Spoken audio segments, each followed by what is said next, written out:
Okay, so welcome back to part 7 in this introduction to Microsoft's spreadsheet package Excel, which is used for financial, quantitative, accountancy, calculations, business tables, charting, statistics, scientific analysis, and so on. Everything quantitative. Just been talking in part 6 about this table of earned and spent figures. In the previous talk to that, I calculated cumulative earned, applying a formula with a constant symbol in so that it would always add from January and keep track of your running total during the course of the year.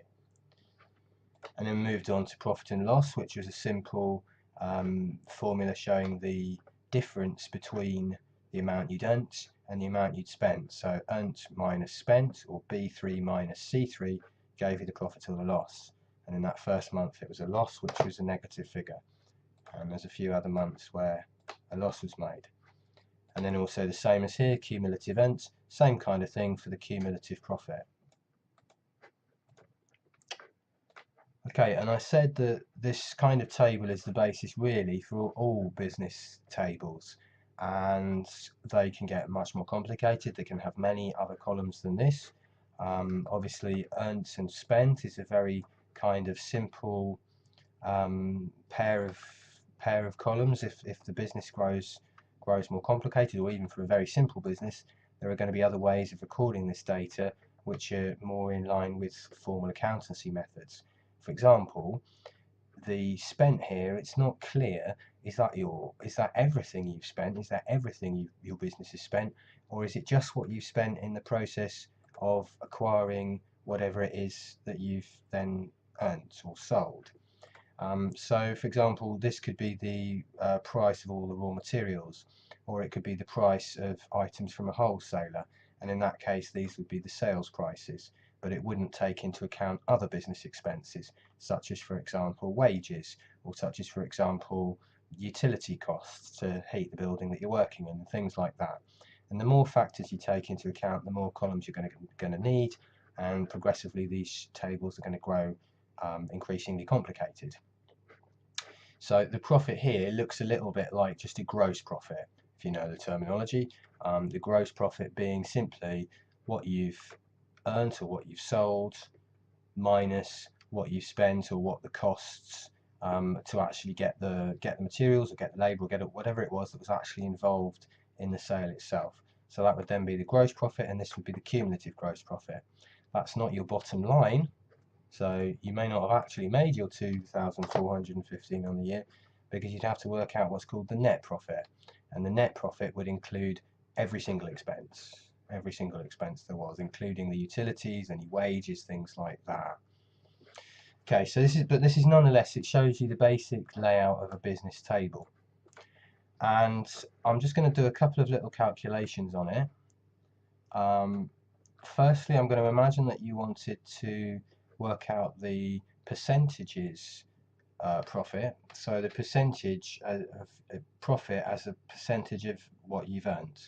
So for example, it could be that's called a profit margin, and so for example it could be just telling you, have you what percentage of the total volume of sales or the total volume of earnings, what percentage does your profit represent? And you'll hear people on programs like Dragon's Den or whatever talking about these profit margins, and what they're looking for is obviously the highest possible profit margin. And in a given industry there'll be like a typical profit margin. So some industries will have a high profit margin, like maybe 10 or 15 or 20%, and some industries will have a really low profit margin, like maybe only 1%. So for example, something like retail probably has a very low profit margin. And in that case, the only way to actually generate a working profit for the business is if the volume of sales is really high. Whereas if you've got a high profit margin, you might be able to generate a working profit for the business with a low volume of sales.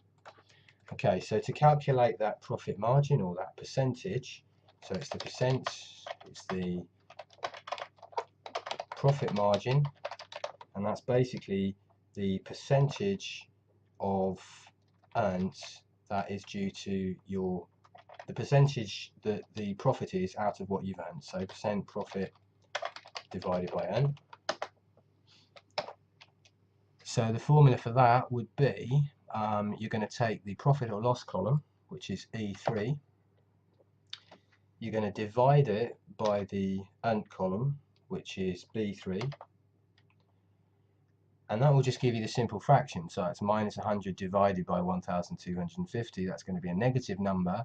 It's going to be less than 10%, and then but it's going to give you that answer as a decimal, so minus 0.08. That means the same as 8%. But to get it to represent a percentage, you have to multiply that. So use the multiplication symbol, which is the asterisk.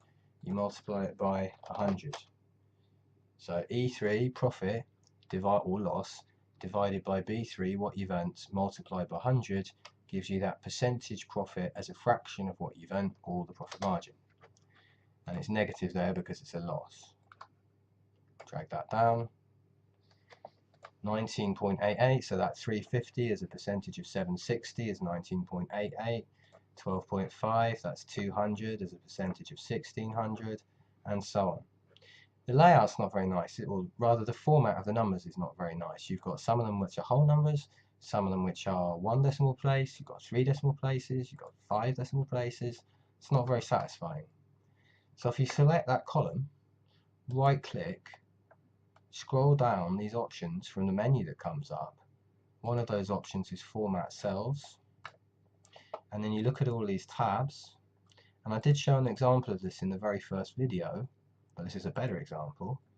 Click on Number, and suppose we want to just show it to 1 decimal place for every value in that column. So you select 1, it could be 2, 3, 4, however many decimal places you want, and there's a little sample on the screen there, minus 8.00000 for 5 decimal places. And suppose you just want it as 1 decimal place for all the numbers. That's what you can do.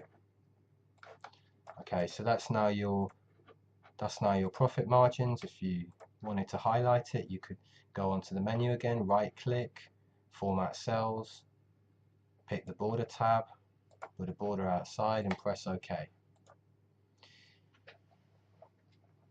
So you can see that's a 50% loss, a 40% loss, a 40% gain, a 9% gain, and so on. Something else you might like to highlight would be the months in which you've made a profit or the months in which you've made a loss. And the way you can do that, select all these cells, and it's called conditional formatting.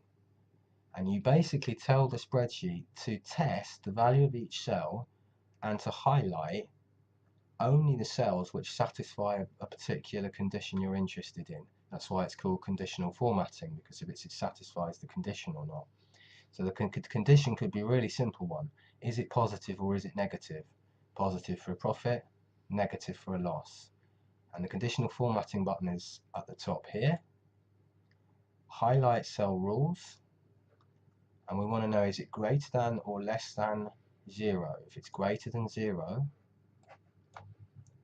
then it's going to be a profit. So we just have greater than, format cells that are greater than 0. You just type a 0 in here, and it will give you the option of how to format it, which can be red, yellow, green, various other options. So we'll highlight it as green because it's a profit, and then you just click enter or click away. So that's given you the 8 months in which there was a profit, and if you wanted to highlight the losses as red,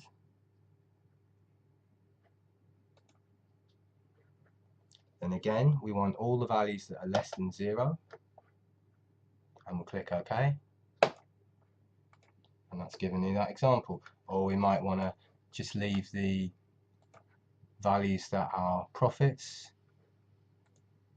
not as red but as a custom format, and then we maybe want to fill it with just grey to indicate that we're in the black or something like that.